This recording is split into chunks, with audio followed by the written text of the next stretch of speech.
In the universe of Lookism, there is one man who terrifies even the strongest fighters, not because of his muscles, but because of what he holds in his hands. Goo Kim, the weapon genius, is the wildcat. While Gun Park is the embodiment of structure and training, Goo is the embodiment of chaos and improvisation. He proves that a chopstick can be deadlier than a fist if you know how to use it. But let's be clear, Goo isn't dangerous just because he picks up weapons. He is dangerous because he is a master of Kumdo Korean Kendo, who adapted his formal training to the messy reality of street fighting. If you want to fight like the weapon genius, you have to master three things: the range, the improvisation, and the cruelty. This is your guide. First, we must respect the foundation. Goo acts like a goofball, but his movements are rooted in the strict discipline of Kumdo Kendo. This is the art of the sword. The core advantage of a weapon user is range management. In a fistfight, you have to be close. With a weapon, even a short one, you extend your kill zone. To fight like Goo, you must master footwork Ashisabaki in Kendo. You don't walk, you glide. You keep your weight balanced so you can explode forward or snap backward instantly. The drill: you need to practice the Surayashi sliding step. Hold a broomstick or a shine. Move across the floor without your feet ever leaving the ground.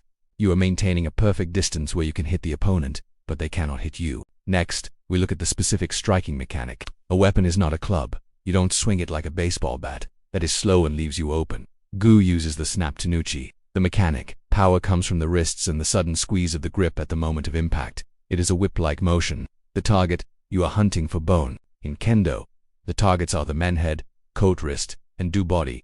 In Goo's street adaptation, he targets the joints. A sharp strike to the wrist bone with a hard object will force an opponent to drop their guard. You aren't trying to knock them out with power. You are disabling their limbs with precision. Now we move to the true genius: environmental improvisation. Goo's superpower is that everything is a sword, a pencil, a belt, a shoe, a glasses frame. This requires material intelligence. You must instantly assess the properties of an object. Piercing objects: pencils, chopsticks. These are daggers. You use them in a linear stabbing motion, suki. You target soft tissue, the throat or the eyes, metaphorically in training. Flexible objects: belts, chains. These are flails. You use them to trap limbs or generate centrifugal force to whip the metal buckle into the target. Blunt objects: pipes, bats. These are breakers. You use leverage. The longer the object, the more torque you have. To train this, you practice kalies. This Filipino martial art specializes in translating stick fighting to knives and improvised weapons. It teaches you that the motion is the same, regardless of what is in your hand. Finally, you must adopt the jester mindset. This is the psychological component. Gun intimidates you with fear. Goo disarms you with humor. He acts silly, lowers his guard. He makes you think he isn't a threat. The deception: this is tactical. When an opponent thinks you are joking, they relax their tension. They get sloppy. That is when you strike. Goo Kim goes from laughing to lethal in a millisecond. This contrast causes a cognitive shock in the opponent. They can't process the sudden shift in violence. The ruthlessness: when Goo decides to fight, he doesn't hold back. He understands that a weapon is a force multiplier. He doesn't trade blows. He ends the engagement. This requires a cold level of detachment. You aren't brawling. You're executing a technique.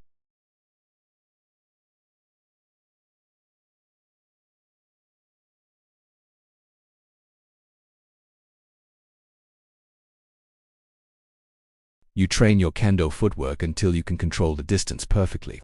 You train your wrists until you can snap a stick fast enough to break skin. And you cultivate a mind that is sharp, adaptable, and willing to use whatever tool is necessary to survive. You don't need a sword to be a swordsman. You just need the skill to turn the world into your blade.